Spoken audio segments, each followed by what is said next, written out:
এই rice কুকারটি switch দিলে switch নেই। এই রাইস কুকারটি সম্পূর্ণটাই ঠিক আছে, তবে এই রাইস কুকারের একটি প্রবলেম, যে প্রবলেমে আপনারা পড়ে থাকেন, যে ভাত রান্না করতে করতে কিছুক্ষণ যাওয়ার পর অটোমেটিকলি এই সুইচটা উঠে যায়, আবার চাপ দিয়ে দেন, আবার সুইচটি উঠিয়ে দিতে হয়, আবার পড়ে যায়, আবার উঠিয়ে দিতে হয়, আবার পড়ে যায়, আবার উঠিয়ে দিতে হয়। অর্থাৎ এই ভাত রান্না করতে 2 থেকে 3 বার এই সুইচটি পড়ে যায়। এই সুইচটি পড়ে যাওয়ার পিছনে কারণ কি আমি সেটি আপনাদের বলছি। অতি ছোট একটি ভিডিও, খুব শর্ট ভিডিও। তো এই যে ভিতরে যে পট রয়েছে, এই পটের ভিতরে অনেক সময় এই যে এইগুলো জায়গা যে দেখতেছেন, এই যে দাগ পড়ে গেছে এখানে, এই যে এখানে, এইগুলো জায়গাগুলো ভিতরের দিক থেকে চাপ হয়ে বাইরের দিকে এসে, অর্থাৎ এগুলো একটু উঁচু উঁচু হয়ে যায়। এই উঁচু হবার কারণে এই যেখানে প্লেট দেখতেছেন, এই প্লেটের সাথে ভালোভাবে সেটিং খায় না। সেটিং না খাওয়ার কারণে এই প্লেটের তলাটি, অর্থাৎ এই পটের তলাটি একটু উপরের দিকে থাকে, আর যখন উপরের দিকে থাকে ঠিক এরকম অবস্থাতে এই তলাটা আর সুন্দরভাবে হিট এই প্লেট থেকে, অর্থাৎ কয়েল থেকে নিতে পারে না। তখন এই পাত্রটি হিট না হয়ে শুধু এই কয়েলটি হিট হয়ে আসে। কয়েলটি হিট হওয়ার কারণে ম্যাগনেটটি তখন বুঝতে পারে যে আমার ভাত রান্না হয়ে গেছে, তখন এই কয়েলটি থেকে লাইন ডিসকানেক্ট করে এই ম্যাগনেটে, এই সুইচে।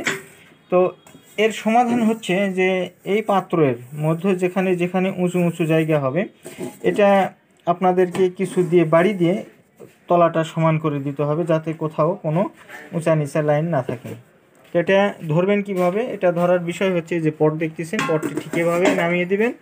নামিয়ে দেওয়ার পর এইভাবে একটু পাক দিবেন। এইভাবে পাক দিলে পরে যেখানে যেখানে আপনার এই পাতিলের বা এই পটের যে মাথা রয়েছে উঁচু উঁচু জায়গা, সেই উঁচু উঁচু জায়গাতে ঠিক দাগ পড়ে যাবে। তো এখানে যে দাগ পড়েছে, এখানে দাগ পড়েছে, এই যেখানে দাগ পড়েছে, এখানে দাগ পড়েছে, এই যে দাগগুলো দেখতেছেন, এখানে ভিতরের দিক থেকে ঠিক কোনো কিছুর দ্বারা এই দিক থেকে বাড়ি লেগেছিল, বাড়ি লাগার কারণে নিচা হয়ে গেছিল, তাই এই প্লেটটি সুন্দরভাবে এখানে সেট হয়েছিল না।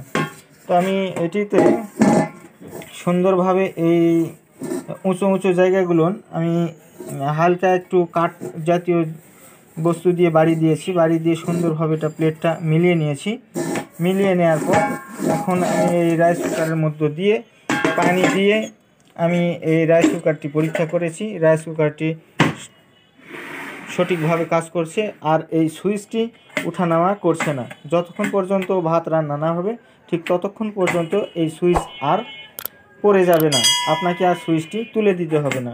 তো ঠিক এইভাবে আপনারা ওই পট, যদি এই যে ভিতরে যে পট আমি রেখেছি, এই যে পট, এই পটটি যদি আপনারা এই উঁচু নিচু থাকে, এই উঁচু নিচু জায়গাটা যদি আপনারা সমান করে দেন, আপনারা নিজেই পারবেন বাড়িতে, বা আপনাদের যেখানে নিয়ে যাবেন তারাও ঠিক ওই একই কাজ করবে, যে ওই পটের তলাটি সুন্দরভাবে সেট করে দিয়ে আপনাকে এটি কাজ করে দিয়ে দিবে। তো আমার কাছে এই যে কাস্টমারটি এটি নিয়ে এসেছে মেরামত করার জন্য, আমি মেরামত করেছি। এই রাইস কুকারটি আমাকে পুরোপুরি খুলতে হয়নি, আমি জাস্ট শুধুমাত্র এখানে এই যে ভিতরের পট রয়েছে, এই পটটি সুন্দরভাবে মেরামত করে দিয়েছি, অর্থাৎ উঁচু নিচু জায়গাগুলো সমান করে দিয়েছি। এতে আমার কাজটি হয়ে গেছে।